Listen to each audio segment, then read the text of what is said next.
Blog Talk Radio. Hi, and welcome to MindShifters Radio with the Forgiveness Doctor, Dr. Michael Ryce. And our call-in number is 646-200-4169. Michael Ryce. Good morning, everyone. If you're in morning zone where we are, which is Pahrump, Nevada, or good afternoon if you're in the afternoon zone, which I know many of you are. It's a delight, once again, to be here with you. We're glad that on Saturday the world didn't end. Somebody was calling for it. Fortunately, they were somewhere out in space, and we're still here, still carrying on. Of course, the end of the world is coming, and it's going to be the world of insanity that ends, not the physical world, or what we call the physical world. We are going to put an end to the world of insanity. And what is insanity? Insanity is a human, or what appears to be a human form functioning with something less than love in its mind or in its heart. And so we're here to support you being one of those who puts an end to the world of insanity by forgiving everything in yourself, supporting me and forgiving everything in myself that's insane. And here we are on the path together, working toward a sane world. Dr. Tim, how are you this morning? Doing very well, thank you. Awesome. Glad to be here on the show. Glad to be connected with this work and having the privilege of using it and sharing it with others. Well, we are certainly honored and delighted that you are sharing it with us and support us in what we do and work with people up in the Chicago area with the tools. It's awesome to have you on the team and to be part of your team. Do you have anything on your mind this morning to share? Just all kinds of things. I don't know where to start. We had our group on Tuesday. Somewhere. You can set the tone for today. Well, we had our group on Tuesday, and no one really wanted to do their own worksheet, so I shared more about a process I'd been going through where I became aware that I had gone unconscious in interaction with a significant person in my life. And one of the people in the group wanted to say, well, that's far better than getting angry. And I offered that it was the same thing as going into a rage, just different. And so that whether or not it's a good thing or a bad thing, if I go unconscious, I offered that would be very dependent upon the interaction and the person I was dealing with. So if I went unconscious and I was dealing with somebody who really gets triggered to trauma by someone who's quiet or withdrawn, or if they are triggered to feel abandoned when I go unconscious, that would be as bad or worse to me flying in a rage, because maybe the person I'm dealing with has a better time dealing with somebody who's angry and gets triggered to a less disrupted state within themselves when they're faced with somebody who's angry. And other people might be triggered to a more disrupted state within themselves if they're dealing with somebody who's gone unconscious or who's basically left the relationship. So that took a bit of discussion and really got things going a bit. So maybe you could put in your 2 cents, Dr. Ryce, about whether or not it's somewhat the same thing or better or worse to go unconscious than it is to go into a rage. Well, if you look at the people who study crime and punishment, you know, if there's a prisoner in a jail that they just can't control any other way, that they can't get to, what do? They put them in isolation. Solitary confinement. Hey, leaving people is the worst punishment you can possibly do. So I would offer that for the person. Of course, the tendency would be to go unconscious in the presence of somebody who has abandonment issues. And so to me, it's not a matter of degree, well, which is worse, which is better. You know, we're humans. The first one, of course, who would suffer from your going unconscious would be yourself, in that you lose contact with your creative being, your true self, love, and that usually would be something that would follow, a power person dynamic. That, well, that's how my power person dealt when the stress was up and the chips are down, and so that's how I deal with it. And so the first one to suffer from that abandonment would be yourself, and then, of course, anyone who's tapped in on an energetic level would get that you've left, and if they have abandonment issues, off they'll go. Or if they've worked through their abandonment issues, they might tap you on the shoulder and be kind enough. And, of course, this is the idea of the interdependent relationship we've been talking about, is to create interdependent relationships. That African proverb I repeat very often because it's so powerful. If you want to go quickly, go alone. If you want to go far, go together. And I forget exactly what the time frame was. You had said it was several days earlier that you realized you'd gone unconscious. And if someone had been there in interdependent relationship, they'd have been the friend that tapped you on the shoulder and said, gee, Tim, it sounds like you kind of evaporated the space. Are you willing to come back? And that's the idea of having a whole team, and that in the space, when you shared this last week, in the space of support of your support group, your MindShifter support group, that's where you were kind of energetically tapped on the shoulder and went, oh my goodness, look what I've done, I've gone unconscious. And that's the power of having ongoing support and doing your work, and the reason for each person creating a community around you that has the tools, because giving up your human life is an horrendous thing to do.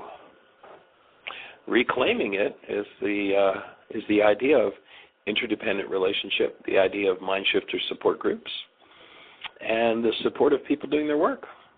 Yeah. That'd be my highest thought. It's one of the games of the non-being mind would be, well, let's have a discussion about this.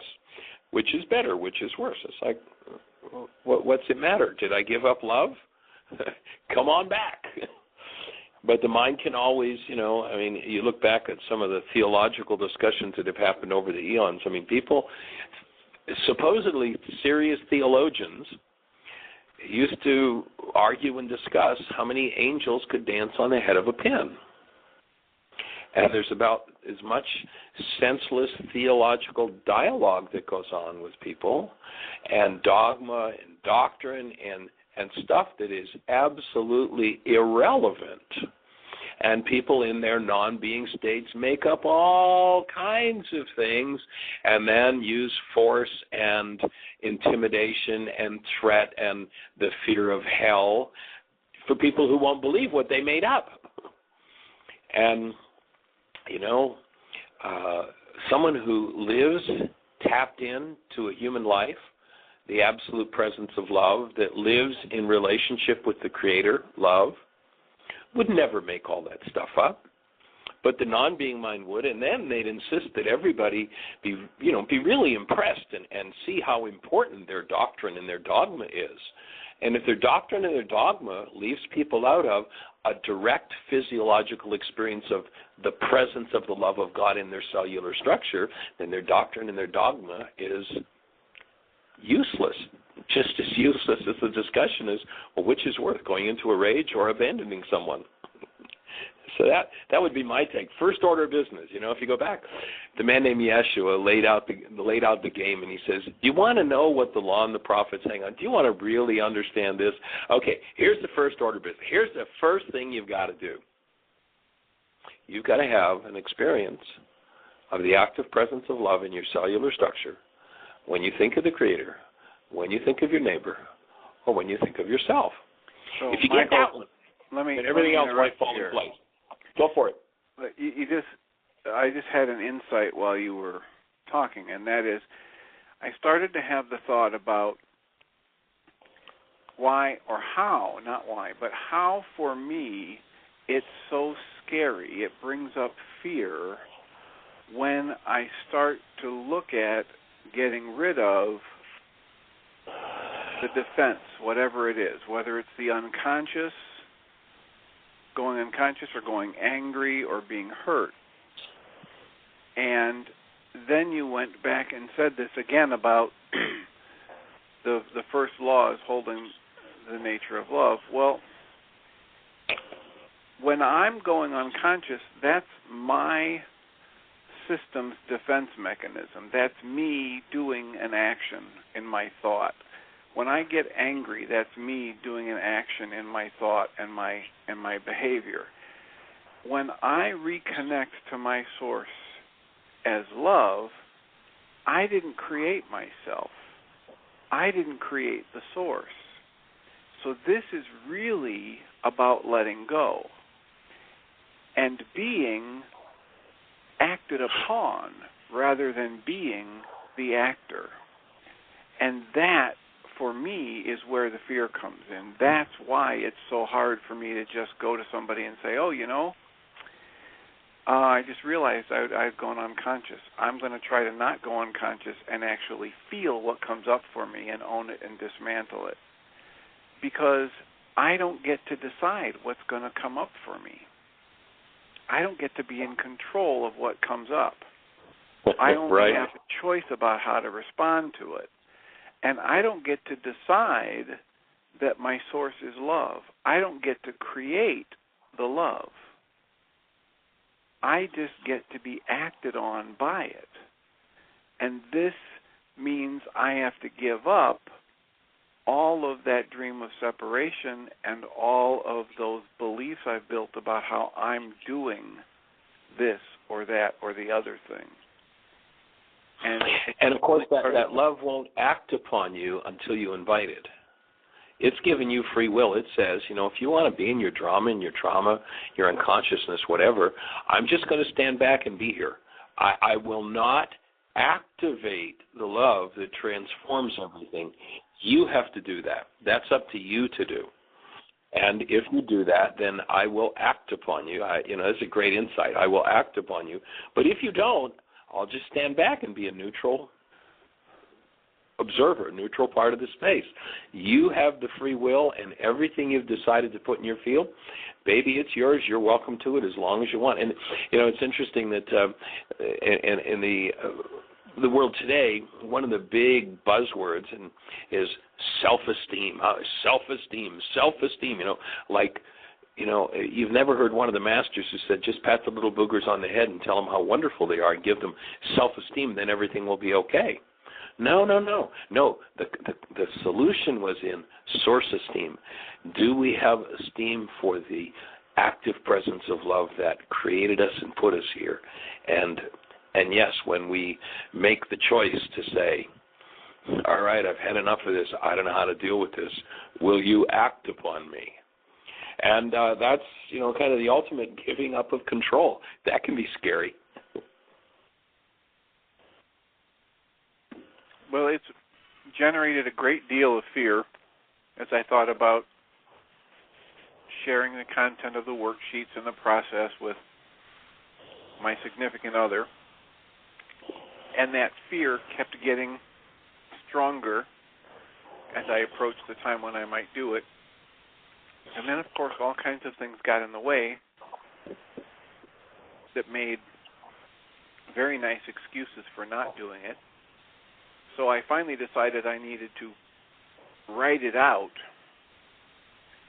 so that in case I got triggered or I went unconscious or I decided to give in to the excuses, this written text, which then I sent in an email, would be out there and at least be the opening of the door for further discussion, if not actually express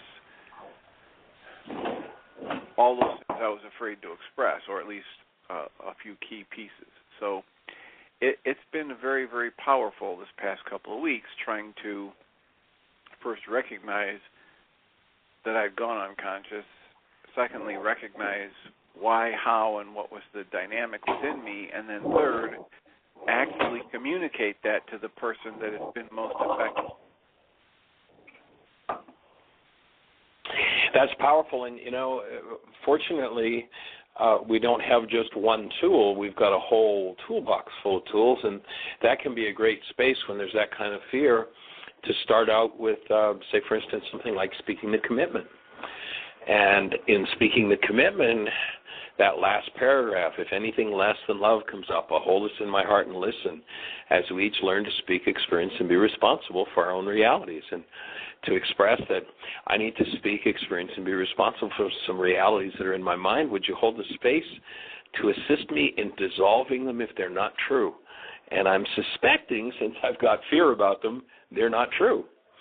So that tool would be an option. Of course, the responsibility communication, to really speak in a way that, rather than projection of anything, that there's ownership, is a powerful way to look at it. To sit down with, these are just some options for our listeners to think about, to sit down with the codependence worksheet and do a particular issue like the one you're talking about, and look at, in that situation, from every angle, what would your advice be to them, and then be willing to follow your own advice. There are many tools for making the process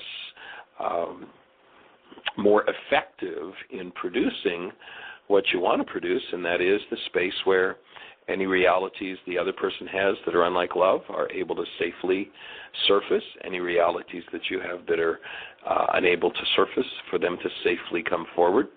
And the beauty of the work in realizing that when we enter into the active presence of love is that if there's anything in us that's untrue, in the active presence of love, it begins to dissolve. And that's why we work with process-oriented tools, and we define process as the ability to keep love conscious, active, and present when something less than love comes up. And I would offer that at the moment where you had the insight in the support group that night that you had gone unconscious several days earlier, that was because in that issue you were not able to hold love present. Somebody on your team was. And the active presence of love dissolves literally that unconsciousness, and all of a sudden it's like, boom, oh my goodness. And that's the power of the space and the support. And, of course, that's why we're doing MindShifters Radio, so that we can create that kind of support for anyone on the globe. Once we've been in a city, it's kind of hard sometimes to leave support behind if nobody picks up and starts a support group, so that everybody's got access to that space. But that I would offer is probably the principle that was operative that allowed you to see that in the support group, and then to start to move through that's awesome. Michael, what a way to change your relationship. Jeanie. We have a caller.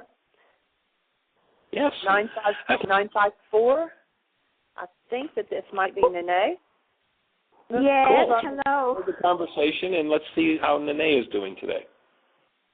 Thank you, Mike and Jeanie, everybody. My sharing today has to do with the conversation about letting go the control. I've been, doing this work very intensively for the past, whatever is from the year, for the past 4.5 months. And I'm trying now, I see myself more comfortable when I say I cancel my need to be right, or I let go my need to be right. Because I found that most of my issues, or most of people's issues, are because you are so focused on being right that you forget about yourself, you forget about the other person, and you forget about the wholeness or the respect of the relationship just because you want to be right. So I've been using it more and more. When I see myself trying to control, I breathe and I said, okay, I cancel my need to be right, and then I invite Ruha Dakusha to assist me in restoring me back to love.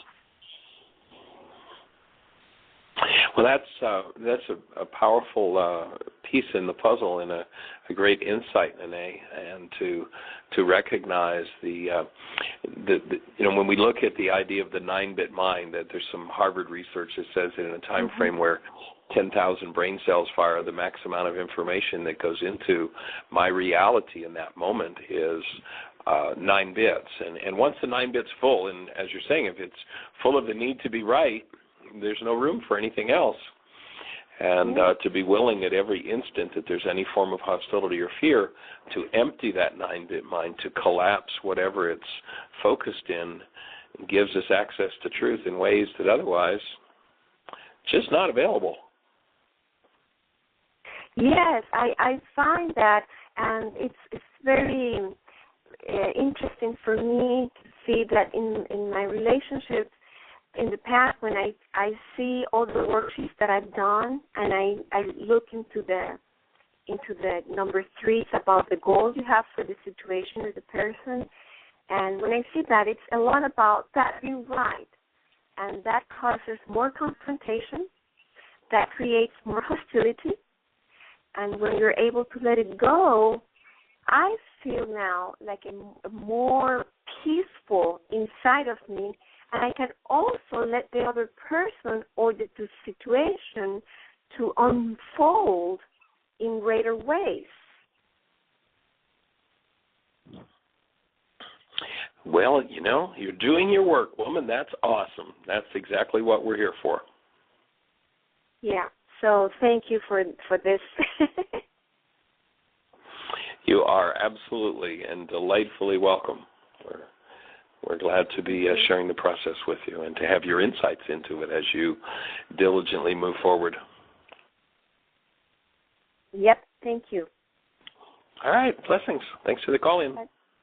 And stick with it. So, Tim, have you touched into exactly what the goal was that was involved in you going unconscious in the first place? Well, I think there were a couple of them. One of them was that there's a general goal from your exercise of the 3 earliest memories of conflict. Right. When I did that, the theme of that was, I just want everybody to get along. Because one of the most vivid memories was a time when, on a summer vacation time, a neighbor wanted to borrow some beer from my dad, and my dad said, sure, and my mom stuck her head out and said, no, we're not loaning him any more beer, he doesn't pay back. And I happened to be the only child in the vicinity, and I'm not even sure my mom knew I was there. She may not have, said it so vehemently or whatever. And I can remember from that moment of conflict that my thought was, can't we all just get along? Let's not have anger. Let's not have arguing. And of course, at that point in my life, I was probably 7 or 8 years old, or maybe a little bit younger, 6, 7, 8. And I just didn't have any way of coping with these adults in anger, especially when it includes, this neighbor who was about, 6 feet and 280 pounds. And so that's the kind of thing that got triggered a couple weeks ago when there was an interaction involving 2 people in my life that are of primary importance, and the issue came up where they're at odds. Interesting, an exact repeat of the early memory. Mom and Dad at odds. Yep, with neighbor. That was what triggered me to go unconscious because the stress at that time was so high. Right. So the goal was, can we all just get along? So a great mind shifter to work with, and of course for those who are new to the show, there's another tool that we have called Mind Shifter. And Mind Shifter is a thought about an issue in your life around which you have negative thoughts, and it's your opportunity to surface, process, and release the negative thoughts.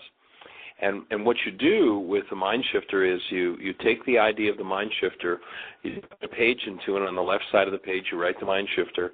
On the right side of the page, you write everything that comes up in response to it. So a good Mind Shifter around a situation like that, Tim, might be something like, it's safe and healing, and I love to be in the middle of people's conflicts. Which, of course, the mind will say, what? Are you crazy? That's And so with the mind shifter, that's where you start now, and you let that whole file in your mind dump out on the page so that there's no longer a dissociated part of you to run you in that situation. You're fully conscious.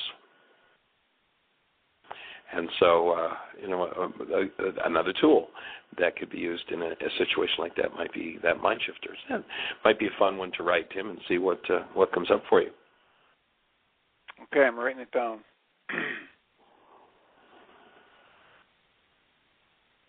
Are you breathing? Yep. All right. Cool. Usually when people get the right mind shift, the first thing that happens is the breath shuts down. Well, I felt I felt the energy in response to it, so I pulled the paper out right away and started breathing, and now I'm writing it. It's safe and healing, and I love to be in the middle of people's conflicts, of other people's conflicts.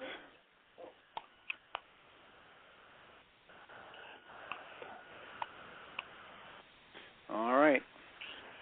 All right. That'll be a good one. So what comes up in response to that? And can you care to share?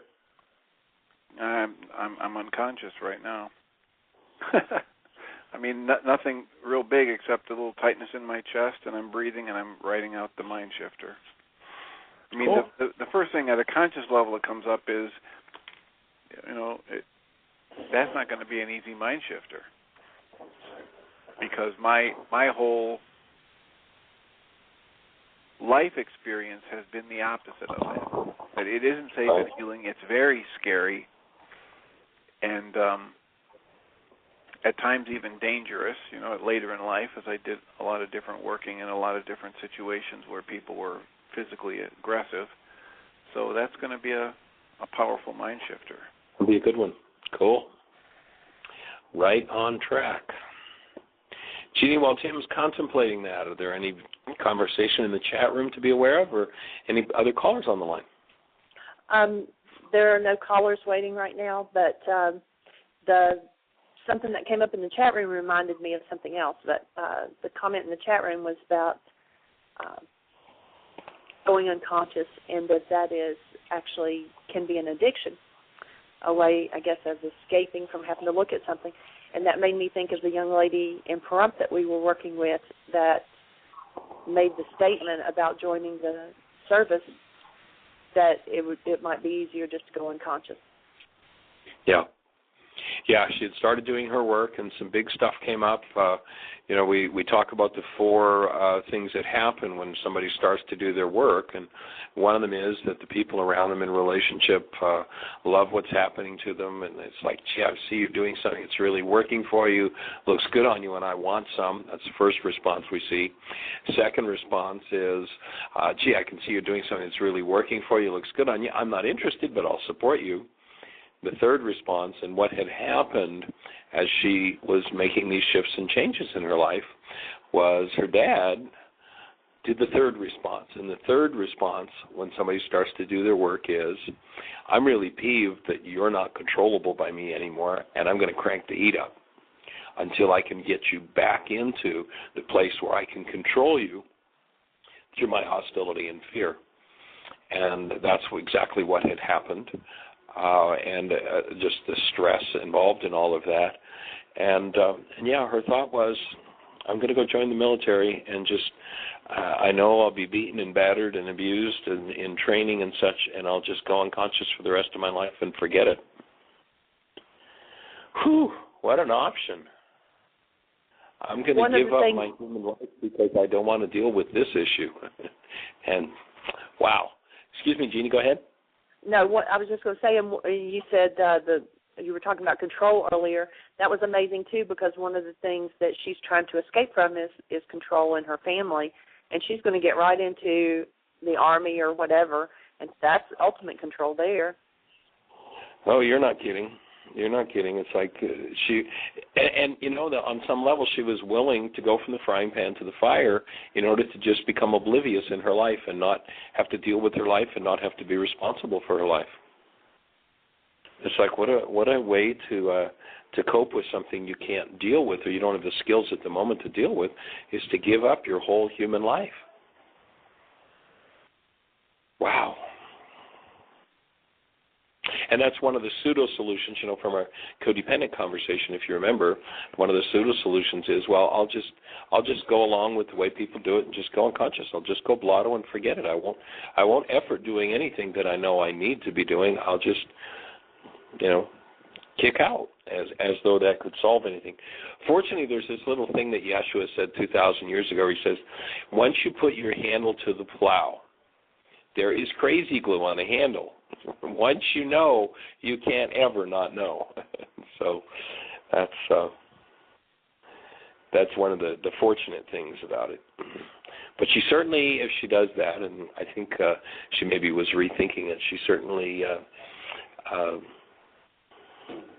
had a new level of awareness about what she was doing in her life and a new level of awareness of possibility, and to recognize that those people who would crank up the heat to try to force us back under control are people that are not the kind of people that you particularly want to be spending a lot of time with or turning your life over to. That the building of a team of people who are willing to function lovingly, gently, and with respect becomes a necessity. And here's a young lady who's in her early 20s and has been pretty much controlled and abused most of her life by her father. And her father sees her starting to wake up and is ready to just blow her out of the water. And she's ready to leave and go into the military in order to escape it. Like, if she thinks she's been controlled by her father, I guarantee her father's a piker compared to what's going to happen in the military. I mean, those guys, they've been practicing for 1,000 years how to beat people into submission and control and make them do exactly what they're told to do with no question whatsoever. And what she was objecting to with her father is her father wanting her to do things without questioning. So it was kind of interesting that she was willing to jump into that fire. We actually had another gentleman that worked with just a couple of hours later who he's in his 50s and was just going through some relationship trauma. And he shared how he came from this upper middle class family. His parents were both successful business people. They had lots of money, had everything, and how great a life it was. But then as he started to look at what was going on in his relationship with his wife, where there was some stress, all of a sudden he realized that he was playing the control game with his wife, and that he thought that was just terrible. Like he was a really bad person for playing this control game. And then what he went back to was how at the age of 17, his power person, Dad, controlled him. And at 17, he left and went into the military. And I just kind of looked at him and grinned and said, you went from the frying pan to the fire, eh? He says, yeah. He just grinned. He says, I didn't think that went through very well. But these two people were actually back to back, and I put them together to have a conversation so that this guy who's in his 50s, who's been through all of it, can share with this young lady who's just 20 that, maybe you want to think about this again. Get conscious and think about it. So, Jeanie, do you have any input for Tim in the process that he's in an ongoing basis and appreciation and accolades for the courage to share your process with us, Tim? It gives, I think, everybody a chance to see how these tools play out and what the healing process looks like. It's awesome.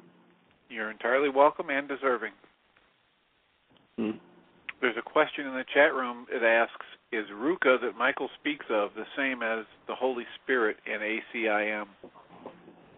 Yes. And while the Course in Miracles speaks about the Holy Spirit as a male, in the Aramaic there are some differences.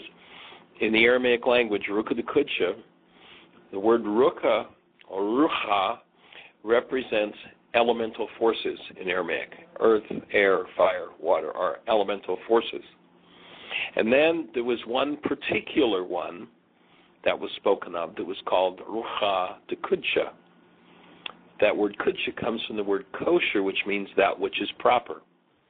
So in the ancient Aramaic, what they were saying in essence was not something about a disembodied spirit being, but that there was this elemental force in us, that it was feminine, it was the force for that which is proper for us as humans, and it's the force that, when invited into activity, undoes the effects of our errors and teaches us the truth. So we could say in our modern computer language, the superprocessor. There's a superprocessor in us that the Creator put in there. You know, we got this little 9-bit mind we get to work with. Kind of hard to get anything major accomplished with it. And then there's this elemental eternal force in us. And that force is the one that will reach back when we invite it into activity and start to do all of the undo all of the underpinnings of what never belonged.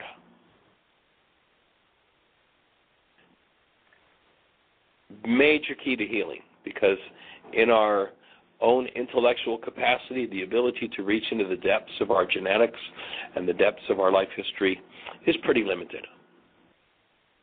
So fortunately, we have a support inside of us that's on our side. If we invite it into activity, it's interesting to see how the Greeks translate things based in fear. And when it speaks of this elemental force, it speaks of it as being, if you deny it, that it is an, quote, unforgivable sin. I can't tell you how many people I've worked with over the years that are sure they are literally going for eternity to a fiery place because, you know, when they were young, they denied or blasphemed the Holy Spirit, blasphemed this power, spoke against it. And so here's somebody who lives in terror and trauma based on a total theological monstrosity made up by humans with no experience of the direct presence of the active love of God in them. So they make this story up about how there's this unforgivable error. When you go to the Aramaic and you listen to Yeshua's original words, he says in that passage, this is the error that leaves you in unforgiveness.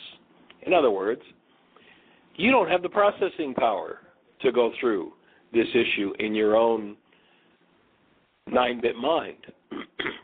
There is a power in you that can carry you through it if you invite it into activity. Deny it, speak against it, blaspheme it, and you have committed the error that leaves you in unforgiveness, not the unforgivable. Oh, these doctrines and these dogmas made up out of minds with no experience, these minds made from hostility and fear that talk about, but have never had the direct experience of the active presence of the love of God in them, and their passages and their teachings and their doctrines and dogmas based in fear don't ever produce that. Yet people still stand around and believe in them, because it's been so pounded in through that fear. Excuse me, any teaching that is based supposedly in the teachings of the man named Yeshua, or teachings about the Creator, which is love, that involve fear, aren't true. Those teachings need to be forgiven from us, removed from us, because they're insane. It's time for us to wake up. The Creator is love. No dogma or doctrine based in hostility or fear will ever approach that. We'll never give the experience of that. And we're designed for that experience. And as we collapse, as we forgive those things that hold us out of that experience, that's when we come back into direct, full relationship with the active presence of that love. And I'd offer that's what we humans are designed for. Michael, we have a caller. Oh, great, cool. 607, you're on the air. Who do we have? Hey, it's Richard. How you guys doing? Hi, Richard. Hey there, young man. We'd be welcome. We'd be well and welcome. There you go. So I was curious. We got up to 3, but I haven't heard the 4th one yet. Say it again. Oh, yes. You know, we kind of got off on a tangent there. So the 4th response, when people, are when somebody starts to do their work in shifts and changes, again, review them. First one, looks good on you, I want some. Looks good on you, not interested, but I'll support you. I'm really peeved, I'm going to crank up the heat. And the fourth one is, I'm out of here. No resonance left. I can't resonate. If you're not going to live with me in hostility and fear, if you're not going to believe my doctrine and my dogma about the rage of God and how God's going to send you to hell, if you're not going to play my game, then I'm gone. I'm leaving. I'm out. No resonance left. So that's the fourth thing that I've seen happen over the years when people decide to actually step into doing the real work and cleaning out. You know, an example of that, unless you have another thought or question about that, Richard? Jeanie? No, I was just, I actually joined the conversation late. I didn't come on until about 2:30, so I was just hearing you talk about I basically started in whenever you were starting through the four things, and you know, right. In my own life, people have come to me and they've seen a change in my face and my expression over the last 6 months, and people have actually commented to me, that you've changed, and that's nice. That's the first time I've heard that from anybody in a long time. But the idea that right now I'm in a situation where I get the sense that people are trying to push my buttons to see what my response will be, and I'm not responding at this point. I'm just living with it. And so I'm anxious to see how it plays out in some respects. So that's why I was curious as to what the fourth one would be. Well,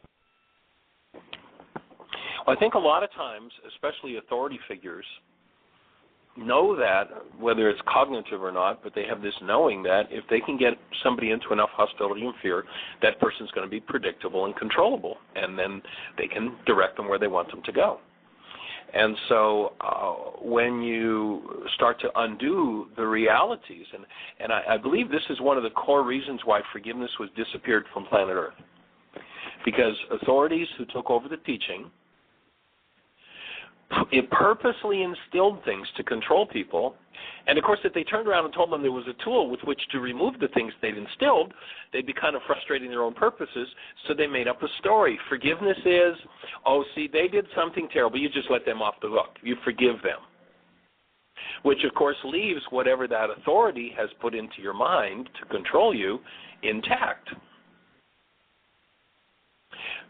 Teaching unforgiveness was totally, completely obliterated and turned into something it wasn't, letting other people off the hook for what's happening inside of us. And so certainly as you start to forgive, that is, remove those things based in hostility or fear, the hostile, fearful, unconscious responses, the people who would like you to be there and you're predictable when you're there, don't particularly like it. Now, some of them are going to notice the change in your countenance, as you're saying, and go, hey, this is cool. What have you been doing? I want some of that. And usually it's because there's a peacefulness. There's an energy where the hostility and fear isn't vibrating anymore. And even though people can't put their finger on it, they're like, what is this? And I want some. But the controllers don't say, what is this, and I want some. The controllers say, what is this, and how do I get you back where I know you're predictable and I can control you? So it's a pretty common dynamic. Right. And, of course, the more that you can share with the people around you and create the dynamic of healing, the more the energetic support will be there to move everybody in the crowd into that direction, to create a space where people are going, this is good. I want some of this. Yeah. I wanted to, you guys were talking about, going unconscious and stuff like that, and I guess I've had a couple experiences over the last month and a half. Once was when I was out in California. This person had plagued us, or she was a psychologist, and she had used one of these, I don't know exactly what it's called now, I can't remember, but it was a circular device that almost looked like a phonograph that she would spin and have everybody watch. And while I was watching it, I could recognize that at some point I want to fall asleep and I have to wake up, and when I'd wake up I would see something different.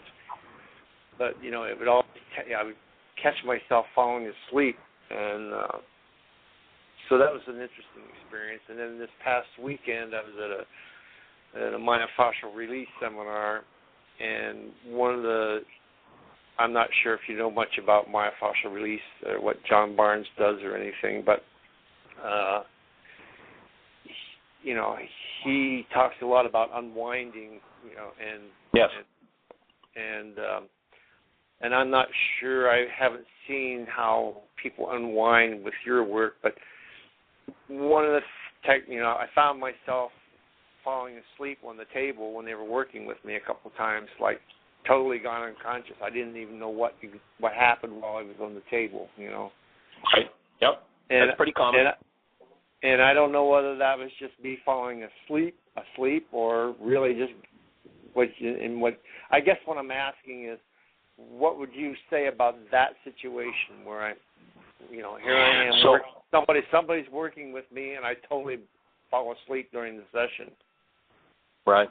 Well, during our intensives, we teach a process called hands-on energy field work, where we do some similar things, show people on an energetic level how to unwind whatever's been locked in there. And when issues come up that are bigger than I'm used to being conscious in the presence of, I'll just tend to go blotto, just tend to leave, to lose consciousness, lose awareness, because these are issues that are larger than what I'm at this current moment able to deal with or willing to deal with. So that's a pretty common thing to see happen. And it's the information is stored on an energetic level in tissue, and if you take a particular issue, or injury that happens, the shape of an antenna determines the frequencies it receives or the frequencies it can move. And so when you look at the bony structure, the head, the spine, and the pelvis, and all the muscles in the structure, they are all part of an antenna system. And if, say, for instance, there's a particular injury that happens, somebody tumbles and, let's say at the end of their tumble, they hit their head on a piece of concrete. So that tumble puts their antenna into a certain position. The impact of the concrete literally drives an energy that doesn't belong in the structure into the structure. They stand up, and the antenna is now in a totally different shape, and the energy can't get out. The energy is locked into the structure. And so It can create all sorts of symptomatic happenings. It can create headaches. It can create neck aches, backache. All sorts of things can happen. And when someone goes back into that posture, literally now the antenna is back in the shape where the gateway is open to exit the energy that went in. And if there was a great deal of trauma around it, then the tendency will be, as it comes back out, to go unconscious. And that's, again, one of the reasons for the MindShifters support group, that when somebody goes unconscious, there's somebody there that can hold the space of love present. Because if love isn't active and present, the root of the trauma doesn't dissolve. It's the active presence of love that dissolves the root. Anything that's not true, it may be our truth, but it may not be true. And so if the active mind of the Creator, love, is there, then it dissolves the root of the untruth, and all of a sudden something that somebody, perhaps believed strongly in yesterday, go, wow, was that ever a fallacy? I don't know how I ever believed that one. And so that's one of the ideas of support. Tim was in the process, and what he started out sharing was some stuff he'd shared last week about in his support group, realizing that several days earlier he'd gone unconscious around an issue. And it was my take would be that it was the active presence of the love in the group that supported him being able to reach that conclusion, to see that happening, and to process through that issue. Yeah, and of course, It's interesting you talked about the traumatic incident. Certainly, I'll speak about this traumatic incident that happened to me. I was probably about 12 years old. I remember I was in 7th grade, I believe. And I grew up on a farm, and I was in a silo, and all the doors had gotten frozen shut, and I couldn't get them open. So I climbed out in the chute to get this one door open so I wouldn't have to be pitching the silage out 4 doors up. And I put my feet up against the door and held my breath and pushed as hard as I can, and the door popped open, and I went falling down the chute, and my brother was pushing a cart in just as I landed. And so, I landed, and the cart, caught me between the shoulders and knocked the wind out of me. And, of course, I was freaking out because I thought I was dying. Breathing? Are you breathing? Yeah, really. Am I breathing right now? That's one of the issues that I really find I really want to work with you guys and learn the breath work that you do. But yes, the question is, am I breathing now? Yes, I'm breathing, but I'm finding myself in more and more instances of holding my breath or being very shallow in my breathing. Of course, after that incident, that was when I began having back pains and all kinds of things. And one of the issues for me over the years, and of course, we caught the tail end of it when I talked to you last Thursday, was having this headache that comes like on once a month, and it's like it's a 3-day headache that comes on, and it's like I try to avoid taking any medication, trying to understand what's going on, and I guess it's me trying to figure it out. But in some cases, it's gotten a lot better over the last couple of years. Right. It doesn't come as quite as frequently, but last week you mentioned something to me at the tail end about headaches and something about, I think, an issue where I might be, I can't remember the comments you made, but right after you said that, I felt this pressure release, and it was as though I was coming out of it finally again. And so it was interesting that I did come out of it right after I talked to you last Thursday, I guess it was. So cool. I'm really interested in the work you do, and really want to learn more as well. I'm really fascinated by and looking forward to working with you and learning more. Cool. Well, it sounds, Richard, like you're really, there's in Montessori education, there are things they call sensitive periods for a child, and basically what happens is they observe the child, and in the Montessori educational system, they let the child lead the educational process, and they just provide the environment and the support for the child to learn what it's ready to learn. And it sounds like you're in a sensitive period for some major breakthroughs and growth and moving, so that's awesome. To be able to do that, and you might, I don't know how your time frame sits, but you might want to make the space to perhaps plan to come back for the 9-day Why Is This Happening to Me Again intensive in July, and take your whole process to another level with that kind of intensive space. Well, certainly I'll check the schedule and see whether I can fit it in. Do you remember what time frame it is? I think it starts on the 18th of July. Jeanie, am I remembering correctly? I don't have a schedule in front of me, but I believe it's the 18th of July. It is. Yeah. So it's a 9-day. It'll start, I think it starts on a Saturday, if I remember correctly, and goes a week the following Sunday. I'll check. July the 18th is actually a Monday. Monday, okay. And it goes till the 26th, which is Tuesday, and then on the evening of the 26th, we start teachers training. Right. Maybe I'll make that my birthday present this year. There you go. Awesome. All right. I'll talk to you later. All right. Glad to be on the team. Thank you for your input. It's fabulous. Thank Any you, questions Richard. or thoughts? Mm-hmm. Bye-bye. Jeanie? There's just one in the chat room, and they said, can you discuss the difference between true forgiveness and the ego's version of forgiveness? And we're down to about 5 minutes, so if you can hit that topic in a hurry, that would be great. Of course. Let's, with Tim's permission, Tim, can we use the situation you've been working on for our explanation of that? Sure. Okay, so Tim shared with us how he had a particular situation involving a friend where that friend did some things, or two friends, I guess, and there was conflict, and his conflict led him to go unconscious.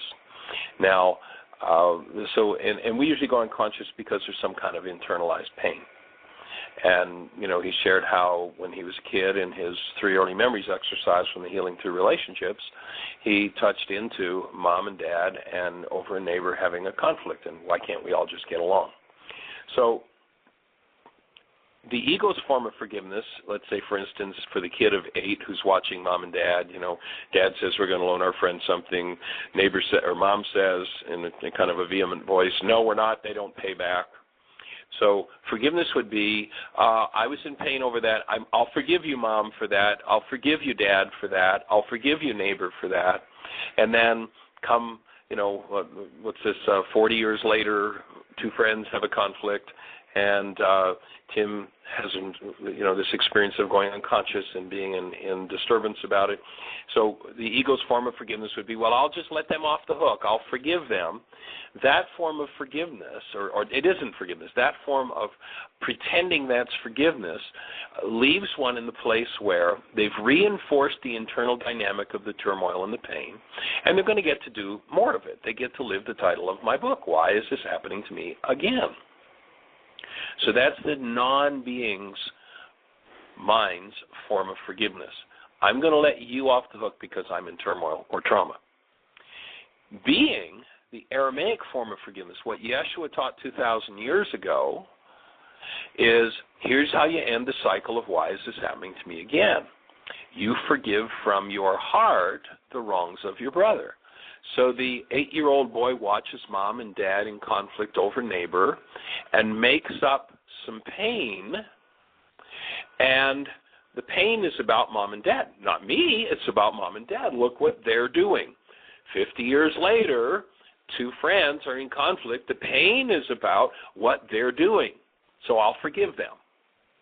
That's pardoning. That's the Greek idea. That was substituted for actual forgiveness.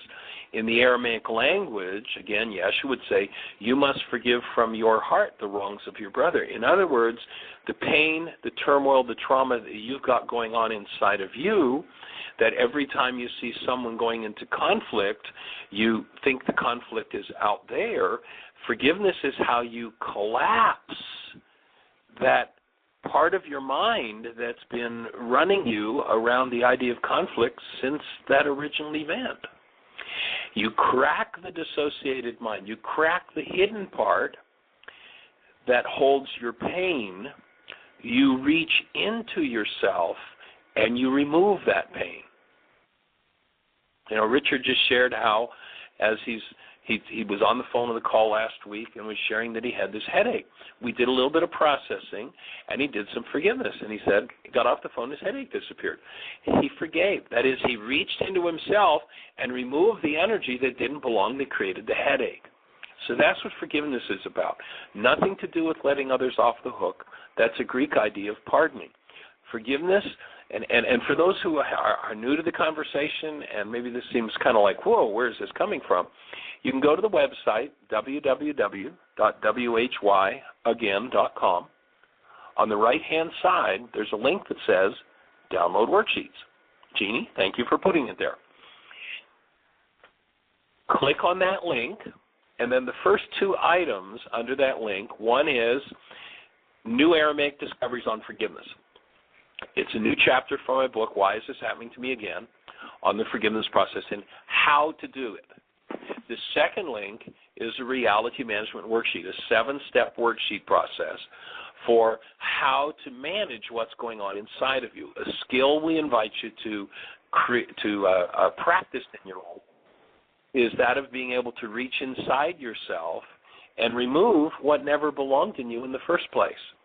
Any form of hostility or fear is foreign to human tissue. It creates diseases in human tissue. Forgiveness reaches into the cell and removes those diseases. That's what we're here to support you in doing, is reaching into your structure and removing every energy that never belonged. If you want to know what does belong in your structure, hold a newborn child. Now you've got a perfect experience of human life. Go live one. And if you do that, what will happen is you will create the best year yet of your eternal life. We're here to support you in creating the best year yet of your eternal life. A whole global community of people who change the direction of the world by having the best year yet of their eternal lives. Bless you.